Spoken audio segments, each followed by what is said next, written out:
huh? This hangs. This almost looks like it hangs. The queens see each other. You actually have to take the queen. Now I get my knight out of danger, right? And you really can't play bishop takes b5 here, because what happens after something like king f8? I just back up. Now, by the way, material balance of pawns has been restored, but I have dominant bishops. Your a pawn will fall, and like I said, all these engines will pause the attack and transform the position into some winning endgame. So a3 b takes. Leela decides to part ways with the a pawn so that white has split c and a pawns, right? Now we have king f8, rook back to g5, everything as promised, d5, trying to play in the center, and Stockfish finds a way here to just freeze everything. Knight c7, allowing a capture with a check, completely unafraid. Rook comes to a4, Leela saw rook a4 and Leela liked it. Check, unafraid. So what if you take a pawn? Because every piece move that you make that overextends, you now have to spend the whole turn coming back to the position, right? So king b1, now you have to back up. Now I'm coming forward. I'm coming forward. This position is evaluated again as completely winning for white, even though material is balanced, pieces are scattered. You leave this position with two intermediates, they'll both find a way to lose it somehow, right? Bishop c6 guards the c-pawn.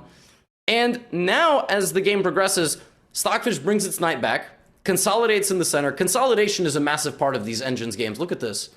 Look, it's just everything is coordinated. All the bishops stand triumphantly on the middle, isolating a weakness. This pawn could be a difference maker. But how is Stockfish actually going to break in? Okay, let's watch it.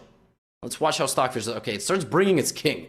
Okay, bishop e8, rook e5. There we go, doubling up. Okay, bishop moves out of the way, rook back. What's going on here? Knight jumps into the middle. Did that have to happen?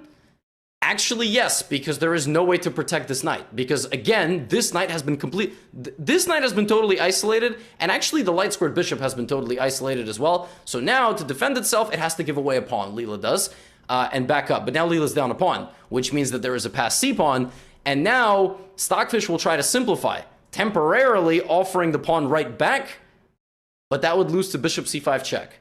And see, now you would have to either lose this or this. So knight to f5, bishop f6. Oh, engines love this stuff. They love this, just gluing the position shut. And now the engines actually do play until like mate in some cases, because they, just out of respect for the game, I suppose. Look at this. It just gives up its knight. It's done. It completely parts ways with both of these things, because there's check, and now this, and this. And it just evaluates that this endgame is winning.